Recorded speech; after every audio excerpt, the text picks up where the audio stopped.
जय हिंद। समझते हैं हम लोग आज के वीडियोज में कि अपरिमेय संख्या को कैसे सिद्ध करेंगे। तो इससे पहले वाले वीडियो में हमने आपको बताया था कि पहली संख्या गुने दूसरी संख्या बराबर लॉसा गुने मौसा। अगर इस चारों में से कोई तीन दिया रहे तो चौथा हम कैसे ज्ञात करेंगे। मान के चलिए जैसे पहला संख्या और दूसरा संख्या दे दिया है और एक लॉसा दे दिया है, तो मौसा कैसे ज्ञात करेंगे। ठीक है, तो इसको हम बताए थे पिछले वीडियोज में। अगर उसको देखना चाहते हैं तो वीडियोज के डिस्क्रिप्शन में मैं लिंक दे दिया हूं, लिंक पर क्लिक करके वीडियोज को आप अवश्य देख लें। इससे जुड़ा हुआ सभी प्रकार का प्रश्न का हमने उसमें चर्चा किया हूं। ठीक है, तो आज का जो टॉपिक है वो है अपरिमेय सिद्ध करना, और ये वीडियोज है रियल नंबर का 7वां है। ठीक है, तो पहले वाले वीडियो सब नहीं देखे हैं तो देख लीजिए, प्ले लिस्ट बना हुआ है, प्ले लिस्ट पर जाकर के क्लिक करेंगे तो आपको सारा मिल जाएगा और एक एक करके पूरा वीडियोज देख सकते हैं। तो चलिए शुरुआत करते हैं और सबसे पहला क्वेश्चन रखते हैं आपके सामने में। क्या दिया है कि सिद्ध करें कि √3 एक अपरिमेय संख्या है। ठीक है, सिद्ध करें कि √3 एक अपरिमेय संख्या है। तो कैसे हमको सिद्ध करना है, देखिए सभी टीचर अपना अलग अलग हिसाब से बताते हैं, मैं भी बता रहा हूं। देखिए, तो आप जानते हैं कि अपरिमेय संख्या उसे कहते हैं जिसको हम अंश और हर के रूप में व्यक्त नहीं कर सकते हैं। अंश और हर यानी कहने का अर्थ ये हो गया कि P/Q के रूप में हम इसको व्यक्त नहीं कर सकते हैं। P/Q यानी कहने का अर्थ ये हो गया, जहां कि P क्या हो गया, अंश हो गया, उसके बाद Q हो गया आपका हर हो गया। ठीक है, यानी इस रूप में अगर हम इसको नहीं व्यक्त कर पाते हैं तो क्या कहलाता है, यह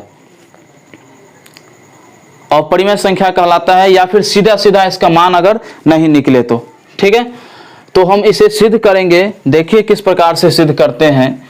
ये आप भी जानते हैं, आप जानते हैं कि ये जो √3 है क्या है, अपरिमेय संख्या, लेकिन क्या है, जबरदस्ती हमको सिद्ध करना है, जबरदस्ती हमको सिद्ध करना है। ऐसा क्वेश्चन पूछा जाता है।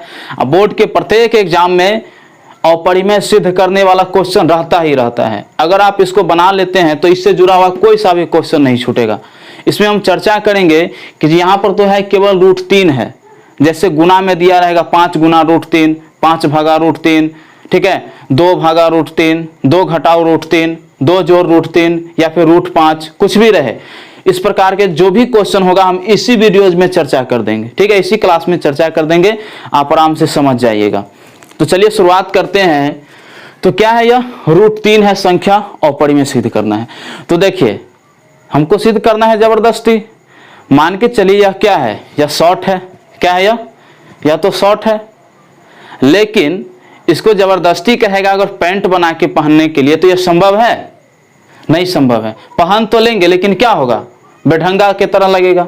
उसी प्रकार से क्या है, इसको हम, ये तो अपरिमेय है लेकिन हमको मानना पड़ेगा। क्या मानना पड़ेगा, परिमेय मानना पड़ेगा। परिमेय मान के हम काम चलाएंगे। ठीक है, तो देखिए मानते हैं, माना, ठीक है, √3 माना, √3 एक परिमेय संख्या है, माना √3 एक परिमेय संख्या है।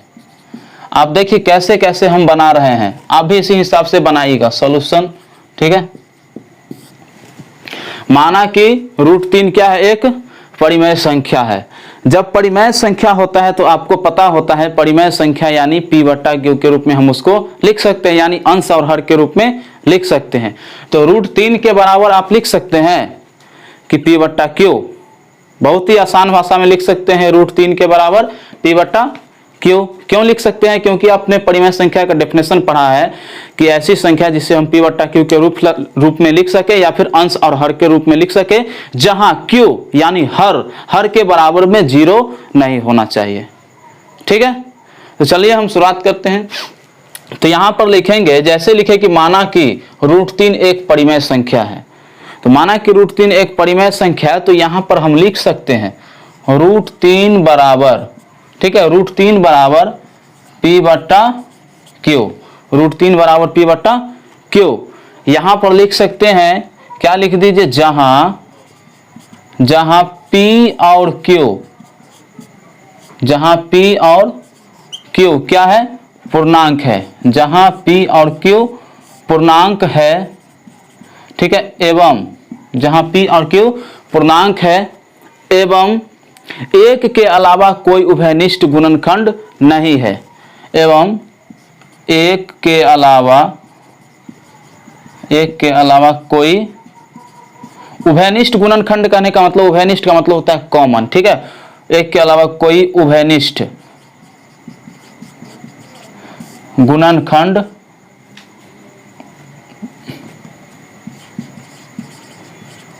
नहीं है, ठीक है। उसके बाद तथा लिख दीजिएगा यहां पर Q बराबर नॉट जीरो होना चाहिए, ठीक है। Q बराबर नॉट जीरो होना चाहिए, क्योंकि अगर Q के बराबर में जीरो कर दीजिएगा तो इसका मान इन्फिनेटिव हो जाएगा। आपको पता है कि कोई सा भी मान के चलिए अंश में ऊपर में है जीरो, कोई सा भी संख्या मान के चलिए x से अगर वैल्यू देते हैं तो यह जीरो आ जाएगा। यानी यह क्या, जीरो भी क्या एक परिमेय संख्या है। लेकिन कोई भी संख्या है, ऊपर में कोई संख्या है, ठीक है, मान के चलिए यहाँ पर हम लिख लिए x ही संख्या है, इसको जीरो से भाग देंगे तो इसका मान जो हो जाएगा इन्फिनिटिव हो जाएगा, यानी अपरिभाषित हो जाएगा, ठीक है। तो इसीलिए Q के बराबर में जीरो नहीं होना चाहिए। तो आपका कंफ्यूजन दूर हो गया होगा कि क्यों हम ऐसा लिए हैं।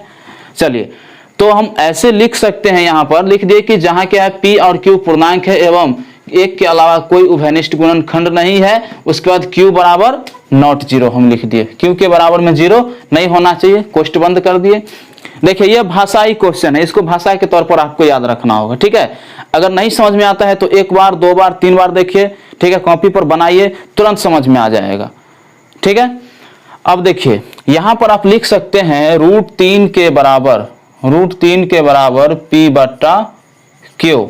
अब यहां पर हम दोनों तरफ वर्ग करेंगे सॉल्यूशन करने के लिए, ठीक है। दोनों तरफ कैसे वर्ग करेंगे, देखिए यहां करते हैं वर्ग, यहां भी हो गया वर्ग करेंगे, कुछ भी करेंगे तो दोनों तरफ करेंगे। दोनों तरफ करने से मान क्या होगा, समान रहेगा। जैसे देखिए ये वर्ग से ये वर्ग कट जाएगा तो क्या हो जाएगा, √3 के बराबर P बटा Q होगा, कोई फर्क नहीं पड़ेगा। तो यहां पर लिख देते हैं वर्ग करने पर, ठीक है, वर्ग करने पर, ठीक है, वर्ग करने पर लिख दिए। तो वर्ग करने पर आप जानते हैं कि √3 गुना √3 हो जाएगा, यानी ये हो गया आपका √3 गुना √3। तो इसका वैल्यू क्या हो जाएगा, 3 हो जाएगा। क्यों हो जाएगा, क्योंकि इसको पूरा हम लिख दीजिए, ऐसे लिख दिए तो रूट में से 2 3 में से क्या करेंगे, 1 3 को हम बाहर कर लिए तो यहाँ पर हो गया 3 आ गया, इसका वैल्यू आ गया, ठीक है। तो यहाँ पर देख लीजिए इसके बराबर में हो जाएगा 3। अब यहाँ देखिए P² हो जाएगा, ठीक है, P² बटा Q² हो जाएगा, P² बटा Q² हो जाएगा, ठीक है। अब देख लीजिए यहां पर क्या करेंगे, P², यहां इसके नीचे कुछ नहीं तो 1 लेंगे, इसके नीचे कुछ नहीं तो 1 लेंगे।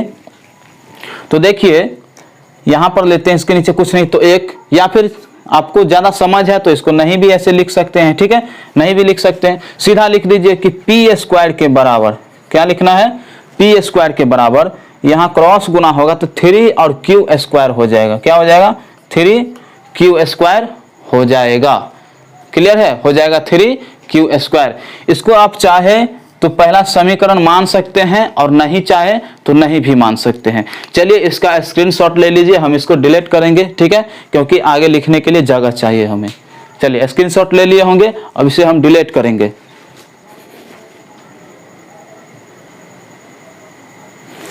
आप देख लीजिए कि अब यहां पर हम डिलीट कर दिए हैं, लेकिन एक चीज नहीं डिलीट किए हैं कि P² बराबर 3Q², क्योंकि यहां पर हमें कुछ लिखना है।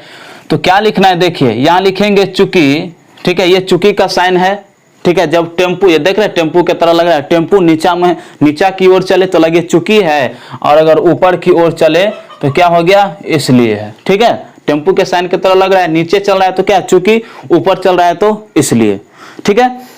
तो देखिए यहां पर लिखे हैं चूंकि यहां पर हो जाएगा 3, ये जो 3 देख रहे हैं इधर करेंगे तो ये भाग में आ जाएगा, क्या आ जाएगा, भाग में आ जाएगा। कैसे आ जाएगा, जैसे देखिए इसको लिखना नहीं केवल समझना है। यहां पर Q² बराबर हो जाएगा P² के बट्टा में 3 आ जाएगा, P² के बट्टा में 3 आ जाएगा, क्योंकि यहाँ गुना में है, यहाँ आ जाएगा तो भाग में आ जाएगा, ठीक है। तो इसीलिए जो 3 जो है P² को विभाजित करेगा, किसको, P² को विभाजित करेगा। तो यहाँ पर लिख सकते हैं चूंकि, ठीक है, 3, या फिर और भी अन्य शब्दों में लिख सकते हैं, क्या कि यहाँ देखिए Q का गुणनखंड 3 है, क्या है, Q का गुणनखंड 3 है। इस शब्दों में भी आप लिख सकते हैं या फिर इस शब्दों में भी आप लिख सकते हैं, जैसे आपकी सुविधा।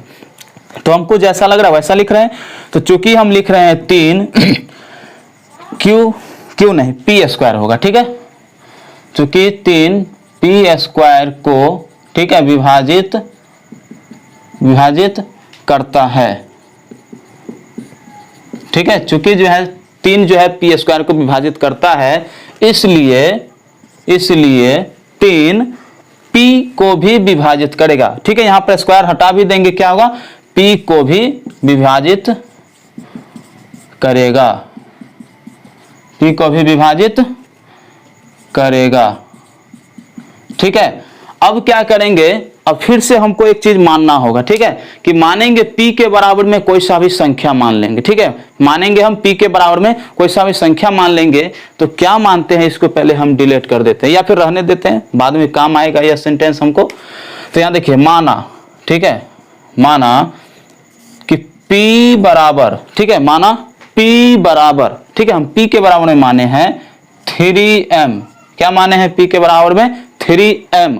यहां पर कुछ भी रहेगा, अगर 5 कहे सिद्ध करने के लिए तो 5 लीजिए, ठीक है, उसके बाद 7 कहे तो 7 लीजिए, 2 कहे तो 2 लीजिए, आप संख्या केवल चेंज करते चल जाइए, तरीका यही रहेगा, संख्या को चेंज करते जाइए, आपका आंसर मिलता जाएगा। तो माना कि p बराबर 3m, जहां, ठीक है, जहां m कोई पूर्णांक है, जहां m कोई पूर्णांक है। पूर्णांक अगर समझ में नहीं आ रहा तो पूरा वीडियोज अगर देखिएगा ना तो एक भी क्वेश्चन आपको नहीं छूटेगा। शुरू से अगर आप देख रहे होंगे वीडियोस तो ऐसा नहीं लग रहा है कि रियल नंबर का एक भी क्वेश्चन छूटेगा, जहां तक हमने पढ़ा दिया है। उसके बाद देख लीजिए, तो हो जाएगा p बराबर 3m, जहां m क्या है, कोई पूर्णांक है। तब यहां पर p के बराबर में हम कुछ लेते हैं, p के बराबर में हम कुछ लेते हैं। तो p के बराबर में यहां देख लीजिए, हम लेते हैं p के बराबर में 3q स्क्वायर लेते हैं, 3q लेते हैं, 3q लेते हैं। यहाँ स्क्वायर से स्क्वायर काट देंगे तो कट भी जाएगा। उसके बाद देख लीजिए क्या हो जाएगा, 3m हो गया। लेकिन यहाँ पर p स्क्वायर का मान है तो इसीलिए p स्क्वायर हो जाएगा, क्या यहाँ भी स्क्वायर हो जाएगा और यहाँ भी स्क्वायर हो जाएगा, ठीक है। यहाँ देख लीजिए p स्क्वायर का मान क्या है, 3q स्क्वायर, तो यहाँ 3q स्क्वायर हो गया और यहाँ पर क्या हो गया, 3m स्क्वायर हो गया, ठीक है। तो यहाँ पर अब इसको सॉल्यूशन करेंगे, अब इसका काम नहीं है, ठीक है। यहाँ पर लिख सकते हैं समीकरण 1 से, समीकरण 1 से, ठीक है। इच्छा है तो लिखिए, नहीं इच्छा है तो नहीं लिखिए। चलिए अब देख लीजिए, अब इसको हम क्या करेंगे, 3q स्क्वायर ऐसे ही रहने देते हैं हम, ठीक है, 3q स्क्वायर, इसको हटा देते हैं कोष्ट को, क्योंकि इसका पूरा का होल स्क्वायर नहीं था, ठीक है। अब यहां हो जाएगा कि 3 का स्क्वायर हो जाएगा, यानी 3 तिया 9 हो जाएगा, 9, m का स्क्वायर ऐसे ही रह जाएगा, ठीक है, m का स्क्वायर। यहाँ पर से कोष्ट हटा दिए हैं क्योंकि कोष्ट नहीं था, ठीक है, केवल जो है p स्क्वायर का मान दिया हुआ था 3q स्क्वायर, याद रखिएगा। अब यहाँ आते हैं, देखिए 3 तिया 9, 3 तिया 9 हो जाएगा, यानी q स्क्वायर बराबर हो गया आपका 3m स्क्वायर, q स्क्वायर बराबर हो गया आपका 3m स्क्वायर हो गया। अब फिर यहाँ पर देख लीजिए, यहाँ पर 3m जो है गुणा के रूप में है, यहाँ पर इधर क्या होगा, इधर आएगा बराबर के लेफ्ट साइड तो भाग में चला जाएगा। तो यहाँ पर आप लिख सकते हैं, ठीक है, चूंकि यहाँ पर स्क्रीनशॉट मारना चाहे तो मार सकते हैं, आसानी से स्क्रीनशॉट ले लीजिए, ठीक है। हम अब क्या करेंगे, इसी शब्दों को यहाँ पर से क्या करेंगे, दोहराएंगे, केवल साइन चेंज करेंगे। तो देख लीजिए, हम डिलीट करें कुछ नहीं, यहाँ पर p को यहाँ से डिलीट कर दिए, ठीक है। अब देखिए यहाँ क्या लिख सकते हैं, यहाँ जो 3 है ये q स्क्वायर को विभाजित करेगा, तो 3 जो है q स्क्वायर को विभाजित करेगा, इसीलिए यहाँ ये चूंकि का साइन है, अब होगा इसीलिए 3 जो है q को भी विभाजित करेगा, इसीलिए 3 जो है q को भी विभाजित करेगा, ठीक है। यहां तक अगर आपको समझ में आ गया तो समझिए आपका सॉल्यूशन हो गया है। चलिए इसको नोट कर लीजिए, स्क्रीनशॉट ले लीजिए, फिर से इसे डिलीट करके एक लाइन और लिखता हूं मैं, ठीक है। देखिए अब जो यहां पर लिखिएगा, क्या लिखिएगा कि अतः, ठीक है, अतः, ठीक है, 3, अतः 3p और q, अतः 3p और q दोनों को विभाजित करेगा। दोनों को कैसे विभाजित करेगा हमने बता दिया है, यहां देख लीजिए q को विभाजित कर रहा है, इससे पहले मैंने p को विभाजित किया था। अतः जो है 3p और q दोनों को, ठीक है, दोनों को विभाजित दोनों को विभाजित करता है, ठीक है, एवं एक के अतिरिक्त या अलावा एवं एक के अतिरिक्त कोई उभयनिष्ठ गुणनखंड नहीं है, ठीक है। यहां पर देखिए तो एक के अतिरिक्त जो है कोई उभयनिष्ठ यानी कॉमन, कोई उभयनिष्ठ गुणनखंड नहीं है, गुणनखंड नहीं है, ठीक है। क्या करेंगे, यहां लिख दिया अतः P और Q दोनों को अतः 3 जो है P और Q दोनों को विभाजित करता है एवं एक के अतिरिक्त कोई उभयनिष्ठ गुणनखंड नहीं है। अतः जो है एक के अतिरिक्त कोई उभयनिष्ठ गुणनखंड नहीं होगा तो हम समझ लेंगे कि यह परिमेय संख्या नहीं है, यह परिमेय संख्या नहीं है। तो यहां लिखेंगे हमारी मान्यता गलत है, या फिर इस लाइन को आप नहीं भी लिख सकते, हमारी मान्यता गलत है कि क्या, हम लोग क्या माने थे शुरू में कि हमारी मान्यता गलत है कि √3 देखिए √3 के स्थान पर कोई भी संख्या रहे तो इसको आराम से वैसे ही लिखिएगा, लैंग्वेज यही रहेगा, केवल संख्या का मान आप चेंज करते चल जाएगा, आपका पूरा का पूरा आंसर मिल जाएगा, एक भी नंबर नहीं काटा जाएगा। अब प्रत्येक बोर्ड के एग्जाम में एक ना एक क्वेश्चन ऐसा रहता ही है, ये फिक्स है, ठीक है। तो हमारी मान्यता गलत है कि √3 क्या है, परिमेय संख्या है, √3 परिमेय संख्या है, ठीक है। इसीलिए √3 एक अपरिमेय संख्या है, इसीलिए √3 एक अपरिमेय संख्या है। चलिए प्रमाणित यहां पर लिख सकते हैं, प्रमाणित हो गया। देखिए कहने का अर्थ यह हो गया, यहां तक समझ में आ गया, ये रूट का मतलब √3 आपका सिद्ध हो गया और परिमेय सिद्ध हो गया। लेकिन इसमें कहीं कहीं पर कोई क्वेश्चन दे देता है, जैसे ठीक है 2 गुना √3, ठीक है 2 गुना √3 दे दिया, या फिर 2 गुना रूट दे दिया, ठीक है √2 दे दिया। उसके बाद और भी कुछ दे सकता है, 2 भागा √3, 2 घटाओ √3, 2 ठीक है भागा √5, 4 भागा √7, इस प्रकार से दे दिया। तो कैसे उसको सिद्ध कीजिएगा, तो आपको सिद्ध करते हुए ऐसे ही आना है, जैसे हमने शुरू से बताया है ऐसे ही सिद्ध करते आना है, लेकिन लास्ट में एक लाइन जोड़ देना है। कैसे लास्ट में हम एक लाइन जोड़ेंगे, जैसे मान के चले यही क्वेश्चन है, क्या है यही क्वेश्चन है, √3 को अपरिमेय सिद्ध करना है, तो सबसे पहले √3 को सिद्ध करेंगे, उसके बाद ही कुछ को करेंगे। तो इसको हम डिलीट कर रहे हैं, तो इसी को जस्ट एक क्वेश्चन बना देते हैं, ठीक है। क्वेश्चन कैसे बनाएंगे, तो यहां पर लिख देते हैं हम √3 के स्थान पर 2 + √3, क्या बता दिए 2 + √3 एक अपरिमेय संख्या है। इसको कैसे हम सिद्ध करेंगे, तो यहां तक लिख दिए हम। चलिए अब जो इसको आप लिखिएगा, देखिए यहां पर 2 + √3 को अपरिमेय सिद्ध करना होगा, तो यहां तक जो है केवल √3 को आप सिद्ध करते हुए आइए और लास्ट में लिख दीजिए, ठीक है, चूंकि या अतः, ठीक है अतः परिमेय है और ये अपरिमेय, ये परिमेय और ये अपरिमेय, तो लिख दीजिए परिमेय और अपरिमेय संख्या का योगफल,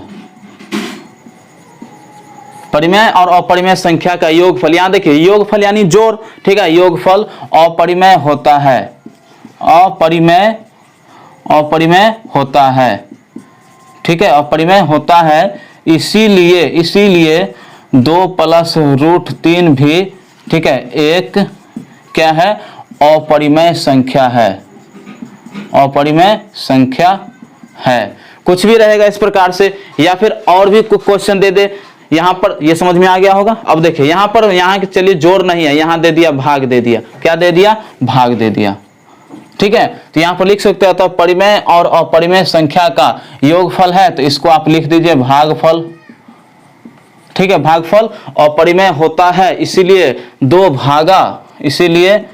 भागा √3 भी क्या एक अपरिमेय संख्या है। उसके बाद ये भाग में हो गया, अगर गुना में रहे तो इसी प्रकार से लिख दीजिएगा। यहां देख लीजिए 2 गुना है, यहां पर भी लिख सकते हैं, तो क्या होगा, अतः परिमेय और अपरिमेय संख्या का गुणनफल, क्या होगा गुणनफल क्या होता है, अपरिमेय होता है, लेकिन हमेशा नहीं होता है अपरिमेय, इस बात को भी याद रखिएगा। जैसे मान के चलिए 0 है, 0 भी तो क्या है, परिमेय संख्या है, गुना √3 यह अपरिमेय संख्या, लेकिन इसको हम गुना करेंगे तो क्या होगा, परिमेय संख्या हो जाएगा, ना कि अपरिमेय होगा। इस बात को आप याद रखिएगा। तो यहां पर जो कंडीशन दिया गया है उस कंडीशन के हिसाब से देखिए परिमेय और अपरिमेय संख्या का गुणनफल क्या हो रहा है, अपरिमेय हो रहा है। तो इसीलिए यहां पर क्या हो जाएगा, 2 गुना √3 भी एक अपरिमेय संख्या है। अब देखिए यहां पर हो गया, जोड़ हो गया, भाग हो गया, उसके बाद क्या हो, गुना हो गया। एक और ले ही लेते हैं, घटाव ले लेते हैं। देखिए तो यहां पर घटाव ले लिए, 2 घटे √3, ये क्या है, अपरिमेय संख्या सिद्ध करना है। तो कैसे हो जाएगा, देखिए यहां पर, तो यहां पर लिख सकते हैं अतः परिमेय और अपरिमेय संख्या का, ठीक है, घटाव, क्या लिखेंगे, घटाव अपरिमेय होता है, इसीलिए 2 घटे √3 भी क्या है, एक अपरिमेय संख्या है। उम्मीद करता हूं कि बहुत ही अच्छा से यह वीडियो समझ में आया होगा। समझ में आया है तो लाइक कीजिए, शेयर कीजिए, चैनल को सब्सक्राइब कीजिए और पूरा वीडियोस फैला दीजिए, ठीक है। इसी के साथ क्लास की समाप्ति की घोषणा करते हैं। Okay, take care, all the best, thank you.